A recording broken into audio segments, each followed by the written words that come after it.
There's a house in Hawaii that nobody talks about, not because it's been forgotten, but because remembering it means admitting something nobody wants to say out loud.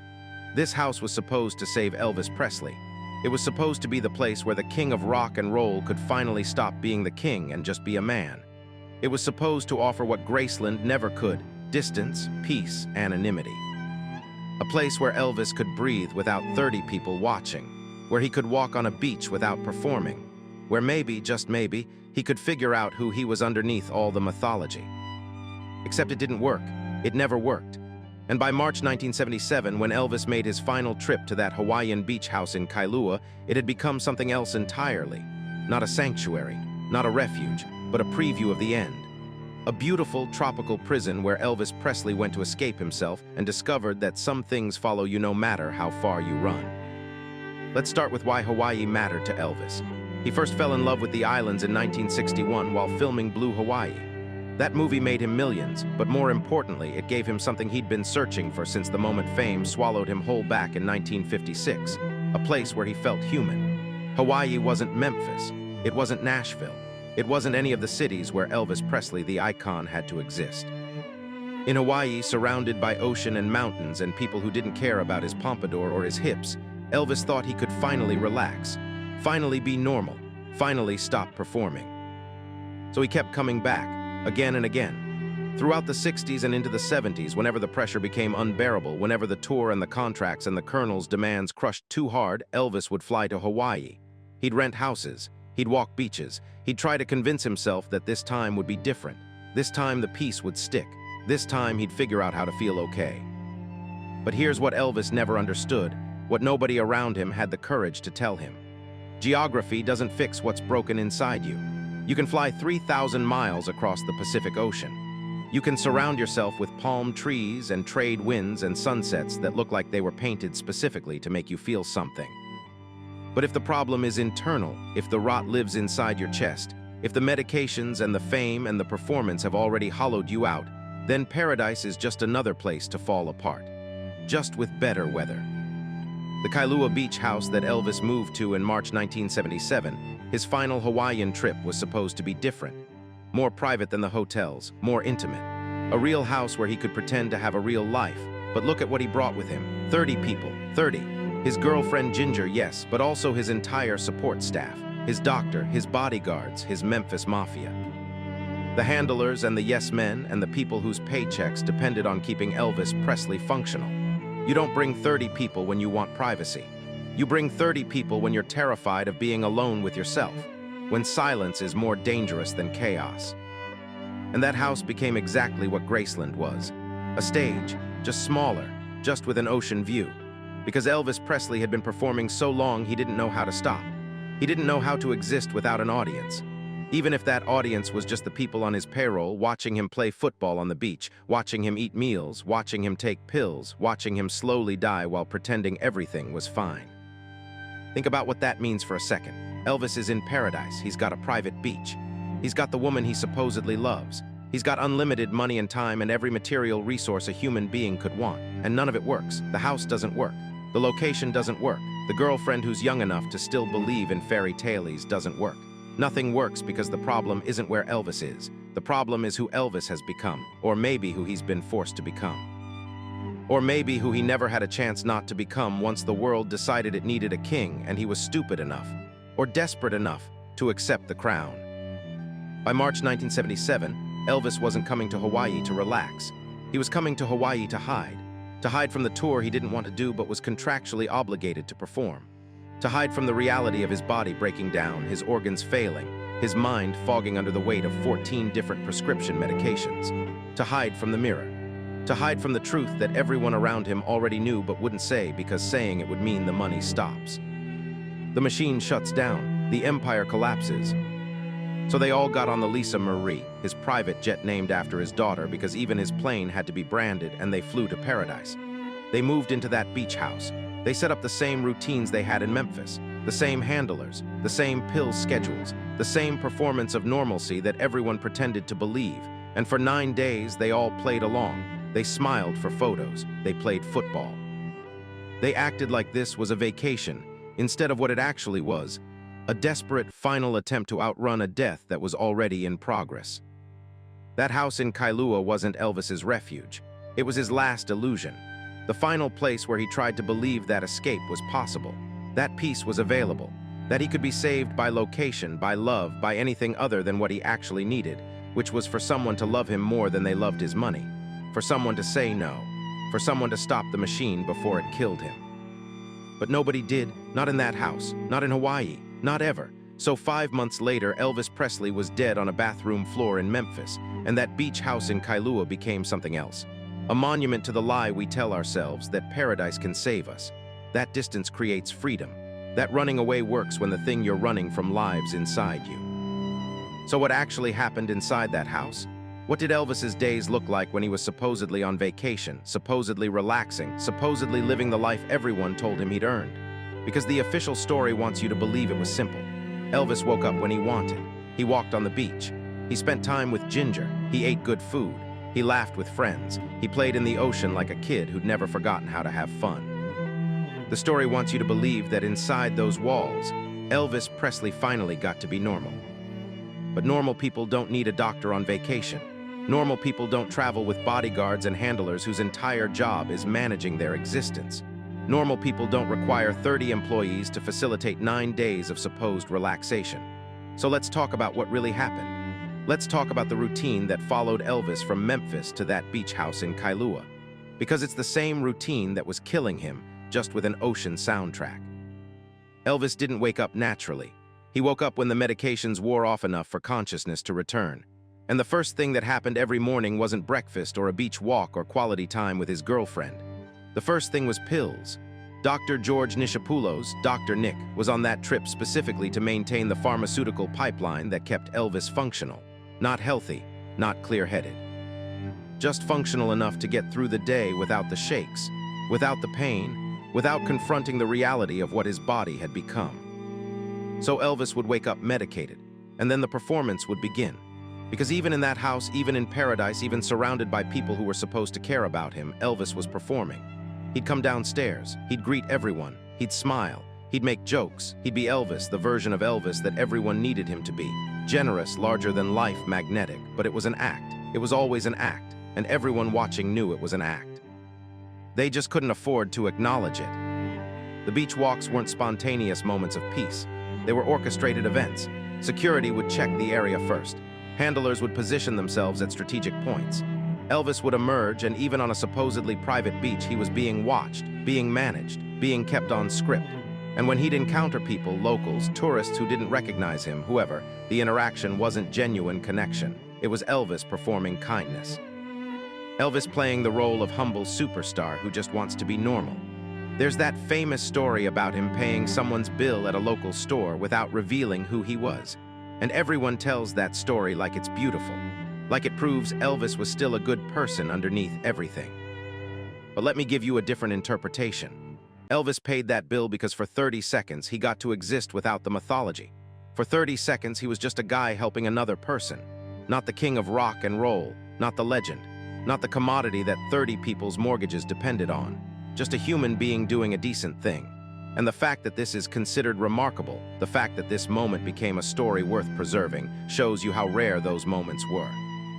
How completely trapped Elvis was inside his own image. How even acts of basic human kindness had become performances he had to stage to remember what feeling real used to be like.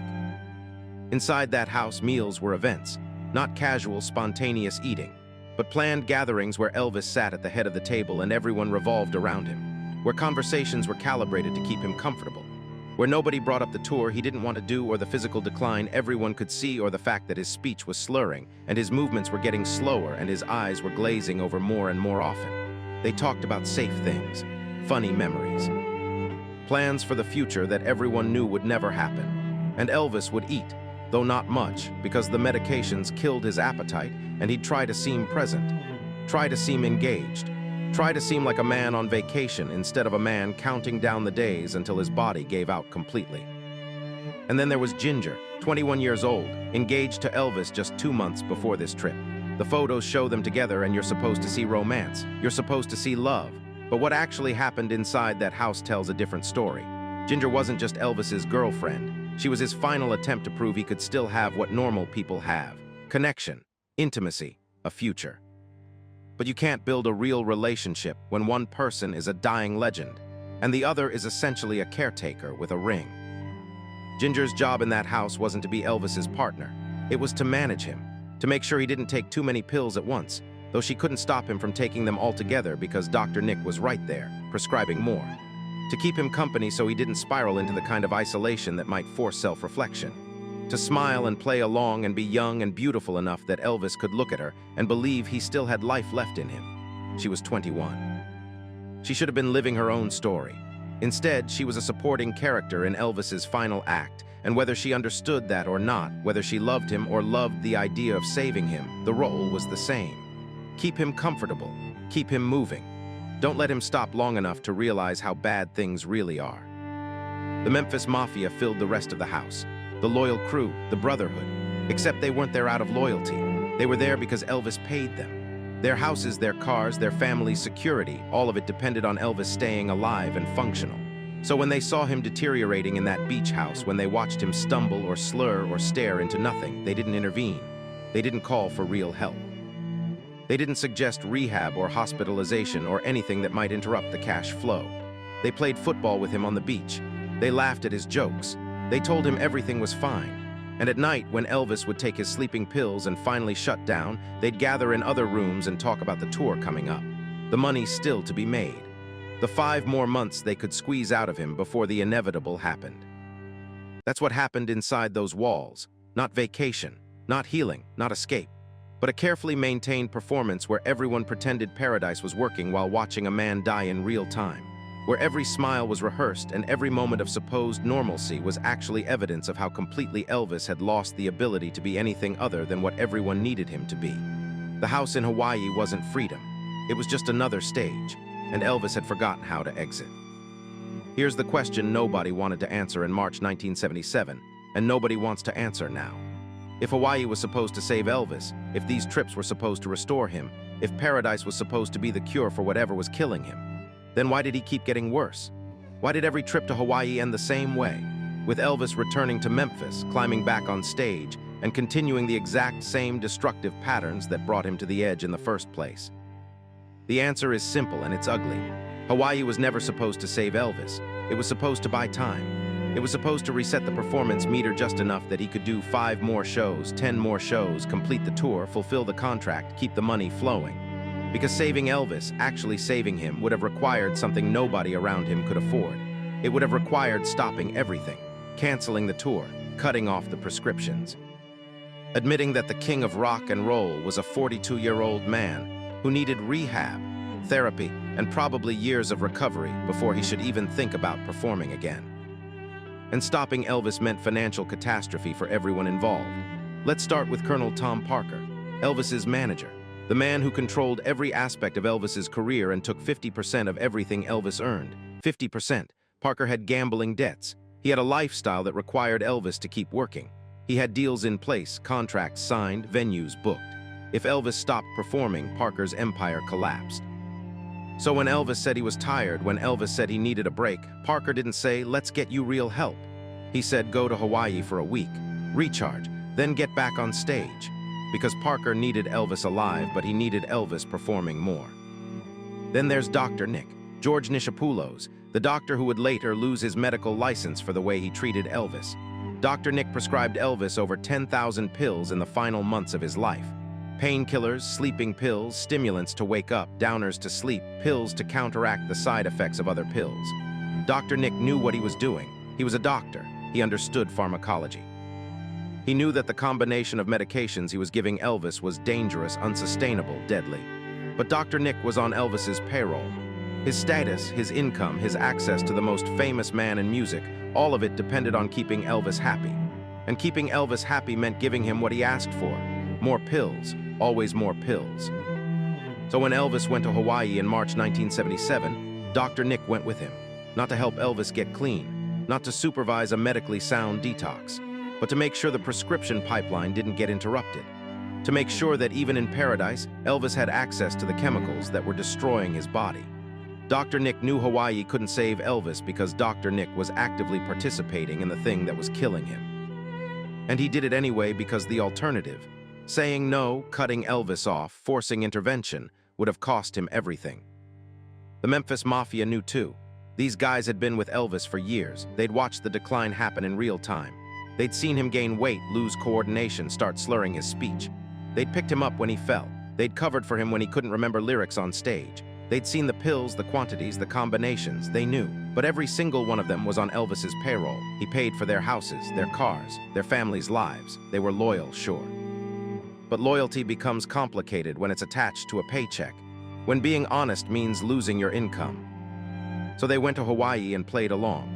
They played football on the beach and pretended Elvis was just out of shape, not dying. They laughed at his jokes and pretended his speech wasn't slurred from medication. They took photos and made sure the ones that got out showed Elvis smiling, Elvis relaxed, Elvis living his best life. They did their jobs, and their job wasn't to save Elvis. Their job was to keep Elvis functional enough to keep the machine running, to keep the tour happening, to keep the money flowing, to keep their own lives intact. And then there's Ginger, 21 years old, engaged to a man twice her age who was falling apart in front of her. Did she know? Could she have known? She was so young. She'd been with Elvis for less than a year. Maybe she believed the lies everyone told her. Maybe she believed that Elvis was just tired, just stressed, just needed rest. Maybe she believed that love could fix him, that being young and beautiful and devoted would somehow pull him back from the edge. Or maybe she knew exactly what was happening and felt powerless to stop it. Trapped in a situation where everyone around her had more power, more history with Elvis, more invested in maintaining the illusion. Either way, Ginger couldn't save him. Nobody could have saved him by March 1977 because saving him would have required unanimous agreement from everyone who profited from him. It would have required Colonel Parker sacrificing his income, Dr. Nick sacrificing his access, the Memphis Mafia sacrificing their jobs, the record labels sacrificing their revenue, the venues sacrificing their sold-out shows. It would have required everyone to care more about Elvis's life than about what Elvis could give them. And that didn't happen. It was never going to happen. So Hawaii became a reset button, a way to give Elvis just enough rest that he could stumble through a few more performances before collapsing again. It was a pressure release valve for a system that was designed to extract everything from him until there was nothing left. And everyone involved knew it. They knew Hawaii wasn't healing him. They knew the beach house wasn't saving him. They knew that 9 days in paradise followed by 5 months of tour was a death sentence. But they did it anyway. They put him on the plane, they took him to the house, they gave him his pills, they smiled for the photos, they played their roles, and when the trip had to be cut short, when even the illusion couldn't hold together anymore and they had to blame it on sand in his eye and rush him back to Memphis, they didn't use that as a wake-up call. They didn't say, this is it, we have to stop, we have to get him real help. They got him back to familiar ground, back to Dr. Nick's prescriptions, back to the tour schedule, back to the machine that was grinding him down to nothing. 5 months later, Elvis was dead, and every single person who was in that Hawaiian house knew it was coming. They watched it happen. They participated in it. And they did nothing to stop it because stopping it would have cost them too much. That's why Hawaii couldn't save Elvis, because nobody wanted it to. August 16, 1977, 156 days after Elvis left that beach house in Kailua, Ginger Alden finds him face down on the bathroom floor at Graceland. The king of rock and roll is dead at 42. And suddenly, everyone who'd been in Hawaii starts remembering differently. Suddenly, nobody saw it coming. Suddenly, it was all a tragic shock. Suddenly, the house in Hawaii becomes something it never was during Elvis's life, a symbol of what could have been. A missed opportunity, a place where maybe, just maybe, if things had gone differently, Elvis might have found the peace that could have saved him. But that's a lie, a convenient rewrite of history that lets everyone involved off the hook, because that house didn't hold the potential for salvation.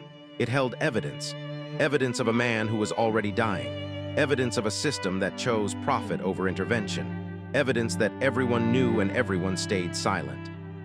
And after August 16th, after Elvis's death became international news, after the autopsy revealed what everyone already knew, the diseased organs, the 14 drugs in his system, the years of pharmaceutical abuse, that house in Hawaii became inconvenient.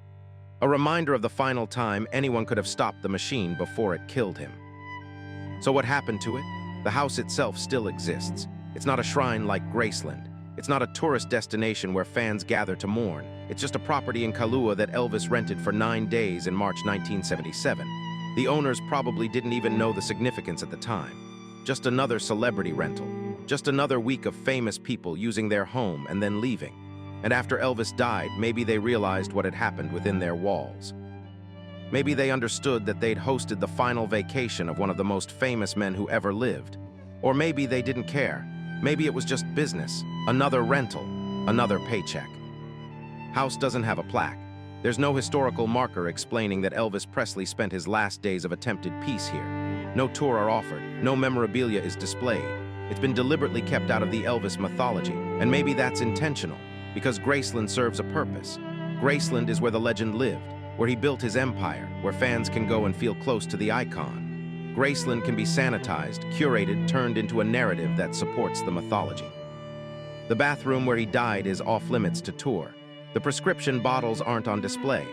Graceland shows you the cars and the jumpsuits and the gold records. It shows you success. It shows you the dream. But the house in Hawaii? That house tells a different story. That house is where the dream was already dead, where paradise failed, where 30 people watched Elvis deteriorate and did nothing. You can't turn that into a tourist attraction. You can't sell tickets to the place where everyone's complicity became undeniable. So the house stays private, stays quiet, stays erased from the official narrative of Elvis's life.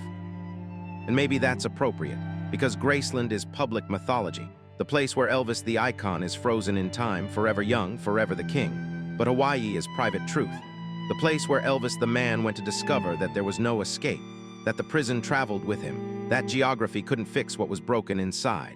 Graceland is where we go to celebrate what we gained from Elvis. Hawaii is where we'd have to confront what we took from him.